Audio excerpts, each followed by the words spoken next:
Will the GTI feel as exciting to drive today as it did 7 years ago? Tell us a little story that is a good warning for other people.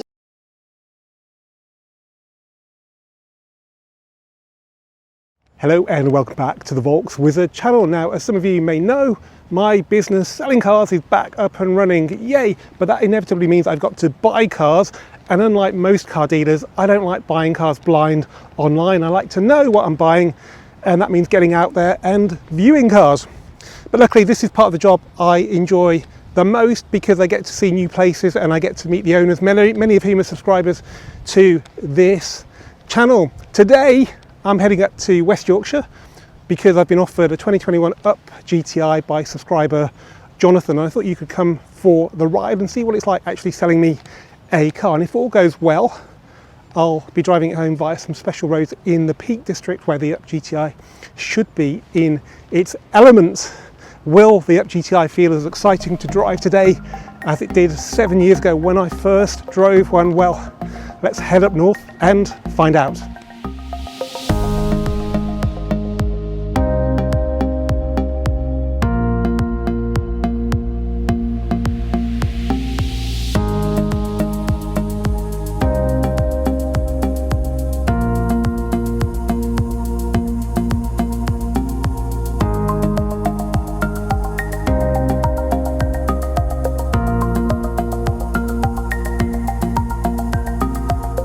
Okay, well, that didn't exactly go to plan. I'm about an hour behind because my first train was 3 minutes late and I had to get the next train to Shepley that goes on to Huddersfield, which was an hour after the one that I missed.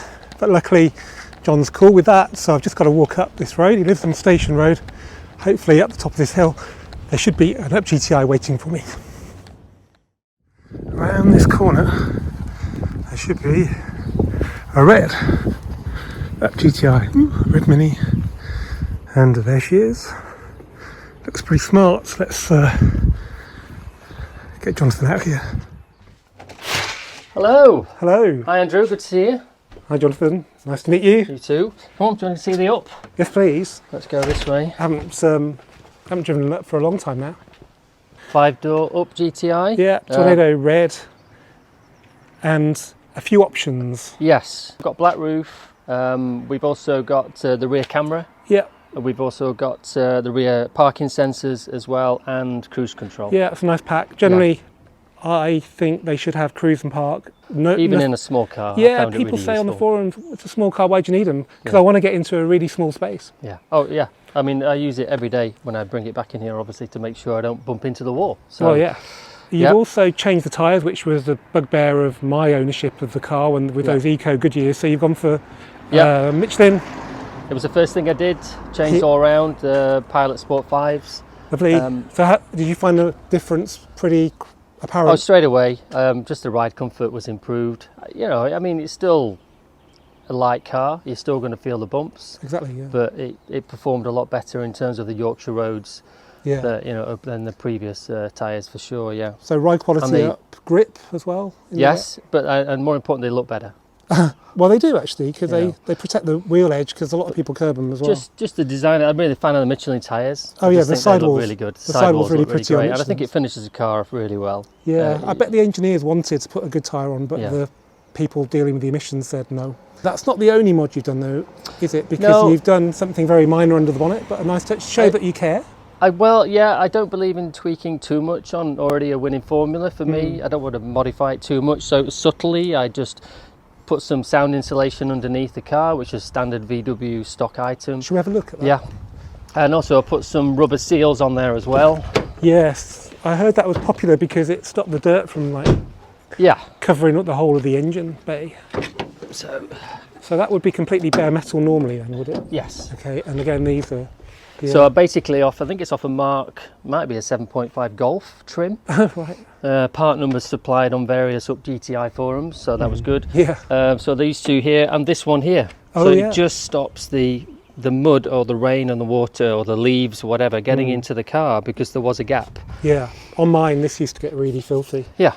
So when I open that, there is genuinely no dust inside there anymore because of those two very simple seals. Good so choice. That was a very, very straightforward thing to do. Great. Okay, I'll just have a look around it because I changed the headlight bulbs as well. Oh yeah, they were a bit rubbish, weren't they? So that's a must, just to make it a little bit brighter. Yeah. And the other thing I did in the boot as well, if I just come here, I know I can't see it now because I've taken it out, but I did fit a full-size spare wheel in here as well.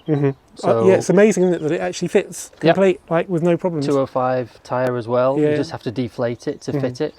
Obviously, And that goes in the middle of it. That goes in the middle of it to replace the one that's already in there now. So what have we got now? Just It's just blank the now. rectangular. Yes, it's just the base one right now. So where's it gone? There we go. Yeah, that's how it should be. Yeah. And you've got the old bulbs in there as well, just in case. Spare bulbs. Which ones did you go for? Osram? Yeah, I Good believe choice. so. Yeah. I can't remember what I fitted, but Osram was probably the ones. So everything's still there in terms of the kit, but I also added a jack as well. Okay. Because obviously, you remember, it doesn't have a jack. Yeah, and if you've got a spare wheel, Yeah, you so you need need to a do jack. So just basic stuff like that. So we put that back in Did, there. did you fit the number plate surrounds, or was that Hazelden? I did that Okay, as well. because they're a bit of an old-fashioned Volkswagen dealership, aren't they? Yeah. So I just wouldn't surprise me if they put them on, but no, just a very straightforward eBay purchase. That one, just to again smarten it up a little bit as well. yeah. The other thing that I had when I bought it was Auto Glim Life Shine as well, which has been fairly successful. Yeah. In 3 years. In and out, or just on the exterior? In and out, yes. And how much was that? £300 from the dealer at the time. So I found it.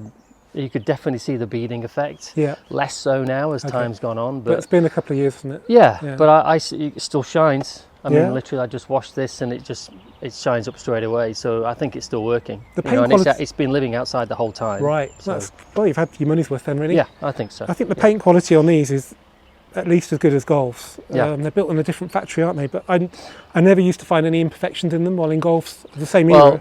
only the ones we create ourselves. Yeah. Other than that, no, I've not found any imperfections really. Okay. So that's pretty much it, I believe, Lovely. from a change perspective. Let's have a look inside then. So it looks Put this down. pretty standard here. No climate control, but we've got the cruise, got heated seats as standard. Yep. And the mileage, we need to talk about the mileage. Yes. Right, tell us a little story that is a good warning for other people So- when they have an MOT. I went for an MOT last July at a VW dealership, and the mileage at the time was around about 16,300. It's currently sat at 17,500, so last July. And I hadn't noticed until late last year that they'd inputted the incorrect mileage into the DVLA website. So they'd actually put in 19,300 instead of 16,300. Easy mistake. At least they were kind of close. Yeah. Just turn it upside down. Normally, if you drive in a car normally, then obviously you're going to make up that mileage, no problem. But I've literally done 1,300 miles in this, and I wasn't going to break 19,000 miles this year. So I've had to submit a case to the DVLA to get that adjusted back, and I've submitted all the documentation with it because I've got all the documents from the VW dealership about the correct mileage, but it can take up to 4 weeks to get that corrected. You're 3 weeks into the 4-week process, Yes. aren't you? So hopefully Pretty we'll have that resolved soon. Hopefully, yes. But there's no disputing the mileage. It's clearly an error. So I think if I was going to alter the mileage, I would have not altered it from 19 to 17. I would, there's not much point doing that really. So no, it's just a genuine mistake. He'd put a 9 in instead of a 6. yeah, So, easy mistake. easy mistake, yeah. They're always under a lot of pressure in MOT Yeah, stations to get yeah. cars through, so that's fine. Right then, let's go for a test drive, and I can drive an GTI for the first time since I sold my tungsten silver one, which must be, could even be 2 years ago now. I think so, yeah. So, Yeah, there you go. There's great. the key. Thanks very much. Okay, first time I've been in an GTI for a long time, but it's pretty familiar. So foot on the clutch, turn the key, it's got a key, and it throbs into life. Are you going to miss the throbbing? Yes, the sound actuated throbbing, yes. Yeah. But no, it's a good sound. I do miss that already. Because you bought an electric Mini, which is on your driveway right here, but you might not be able to Yes. see in the shop. Does that make any noise at all?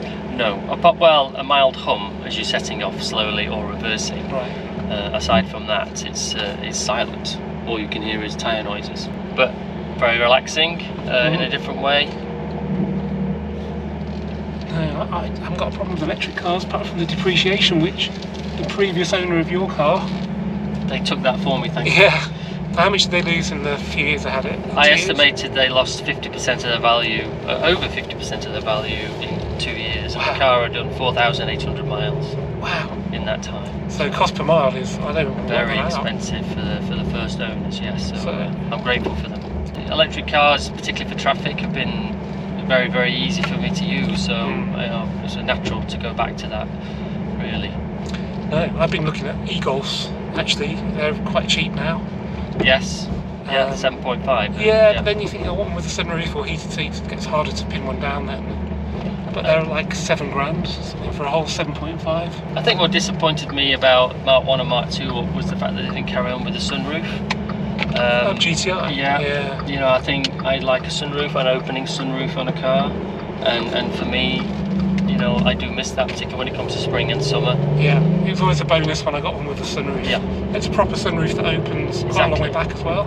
Okay, so it is a firm ride, isn't it? I've forgotten how firm it is. Well, there's no sound insulation as well. I think if I was keeping it longer as well, I would put more sound insulation in. And we've got lane assist bombing at me for some reason. Please take over the steering. What am I doing other than holding the steering wheel? Speaking of the e-Golf, I actually quite like the wheels on them as well. And another Golf. It's just a nice sort of straightish road. You can open it up here a little bit more. Lovely. So have we warmed up yet? Oh, we haven't got a coolant gauge, have we? So. I think it has in the menu, but you're on the wrong menu. Yeah, let's have a look. 85? Yeah, it's fairly warm today, isn't Oil's it? still not showing, so we'll give it a little bit longer. It's still weird to see a 6-speed gearbox in a car like this, isn't it? Yeah, it's a lovely gearbox. It is. I think I will miss that. I think, you know, in traffic, I think, or just driving in general, it's just nice to have a gearbox. Although sometimes if you're doing that day in, day out, it can get a bit tiring and you miss your auto box then, but as general use, the mileage I've done, it's been a pleasure to drive with a manual. Have you got a manual in the household at all? No, not now. All automatic, all electric. Are you going to buy yourself something for a bit of fun? Not for now, no. I haven't got the space for it. I think that's the problem. You need to have the space, you need to have a garage ideally for that. I think if I was had that, then I'll go for something a bit older. But that's not where I'm at right now. So, I mean, my ideal scenario would be to keep this. Well, you can't. I can't. No, I know that, and my wife's told me that as well. Please don't make me go back on the train. No, you're going back with the car. It's fine. I'm resigned to that. But I think this is definitely a car I will come back to again in the future. You can't buy it up now. No. Because they just couldn't make money on them. So. And I think that's the problem, isn't it? Yeah. We've got the electric up coming soon though, which I hope it's got better headlights. That's all I can say. My brother-in-law's got an E-Up. Oh, well, there is that as well, yeah. Which in Yorkshire is very relevant. And he loves that. He's a very proud Yorkshireman, and he loves that car as well. I've got a message popped up which says pressure loss on tyres. Yeah. Now I presume that's because you've taken your winter tyres off. Yeah, I changed them the other day and I've not set it to the new one. I forgot to do so. I was running some Michelin Cross Climate over the winter and autumn months as well. So Emily Moore. Yeah, so that's the TV. TV mast for the Yorkshire and the Lincolnshire area. Great, well, that's a satisfactory test drive. So you got a deal. Let's get back and send you the money, and hopefully it will arrive in your account and you can let me drive home. Yeah. The car is all paid for now, so I'm ready to head off home. Big thanks to Jonathan for a lovely car, and yeah, let's head into the Peak District and see if the GTI can be as exciting today as it was back in 2018. Just about to leave and Jonathan's come running out to say that the MOT error has been fixed. Literally just come through about 3 seconds ago, something like that, 3 minutes ago. So all sorted, there's no sort of cloud over its history now. So we're ready to go. Be able to check on the DVLA MOT website and we should be good to go. Yeah, it should match the paperwork now. Yeah, brilliant. Paperwork, thank you. Thanks ever so much. Okay, it's 6:10. We're running a bit late because of that train, but it's still a nice evening. We've got a bit of daylight, so we're going to head to Bakewell, the scenic route, but the way that Google is suggesting. I've looked at it on Street View and there are some narrow bits, but we're in an up GTI, so, you know, if I was in something a bit bigger, I'd be more concerned. And we've got upgraded headlights as well, so if it does get dark, it shouldn't be the end of the world. I'll just be glad to get off these terrible roads.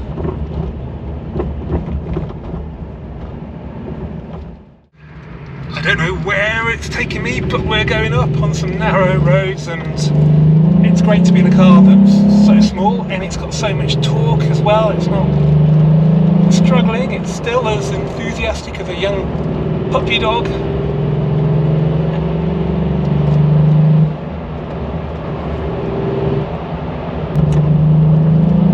I think the most defining thing about the GTI is just how light it is when you chuck it into a corner. You haven't got that mass moving around, and it's totally different to the 1500 kilogram cars that we're used to.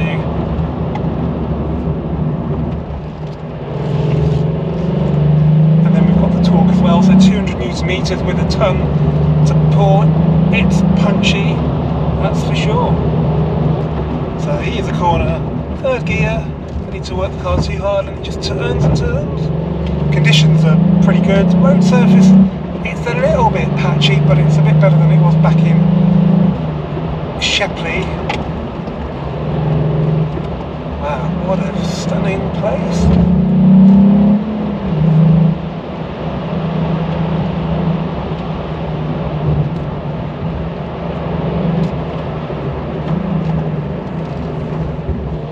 Wow, like a scale X trick.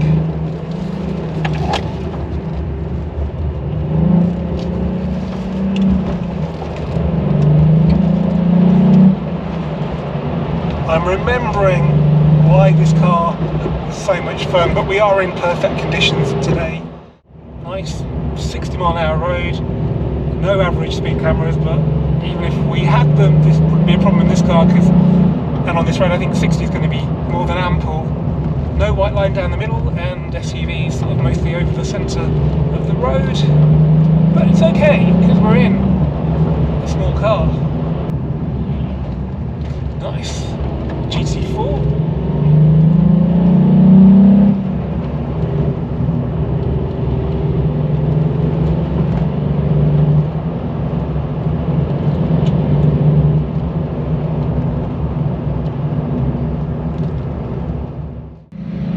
Okay, the Tesla's gone, and that's good because I bet it's the kind of car that just didn't go around corners, and then on the straights where there's overtaking opportunities, it would floor it. I am loving this.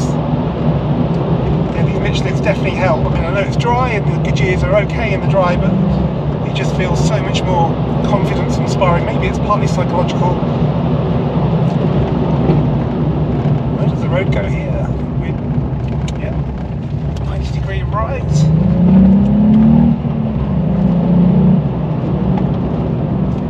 Blimey, this road does sort of wend its way up and down dale. See, I mean, that was pretty tight there, but we're small. Look at this road. Okay, got a white line in the middle of the road then, but it's still really bloody narrow. It's even narrow for an GTI on this half of the road. Okay, a little bit of scrabble out there, it's a little bit damp and cold. And then, whoa!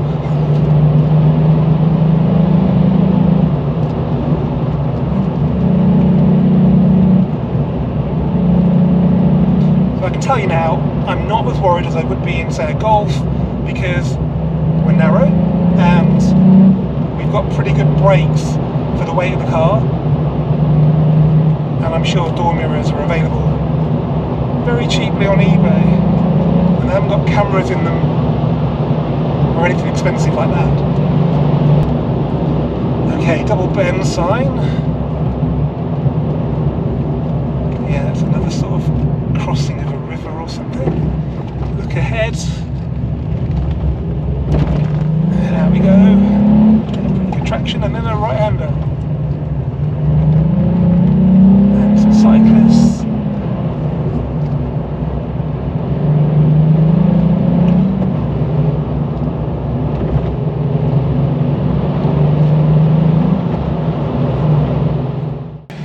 Temporary lights are not all bad because it means you've got a clear run ahead of you, and that's quite useful because there don't seem too many overtaking stretches around here.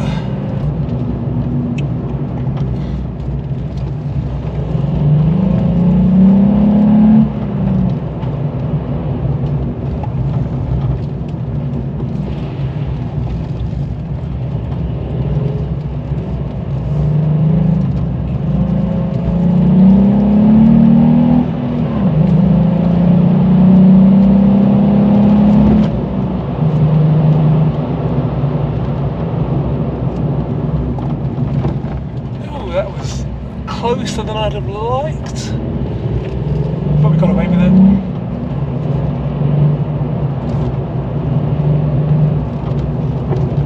You can see a car coming. Yeah, these roads are... If everybody drove up, it'd be great, but unfortunately nearly every car is wider. Okay, into fourth.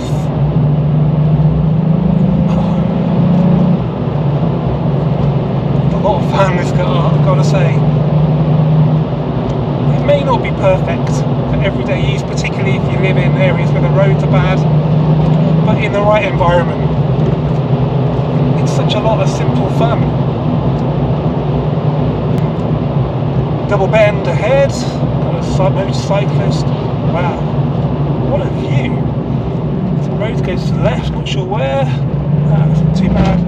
And then in the distance we've got a right-hander that's pretty open. Properly in the moors now.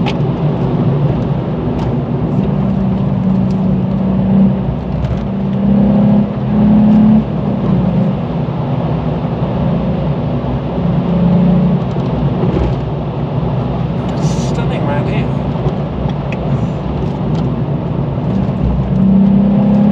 Wow. Okay, and this is apparently the A57, which, judged by the size of this lorry, isn't going to be the best road. But it's absolutely beautiful in this evening light.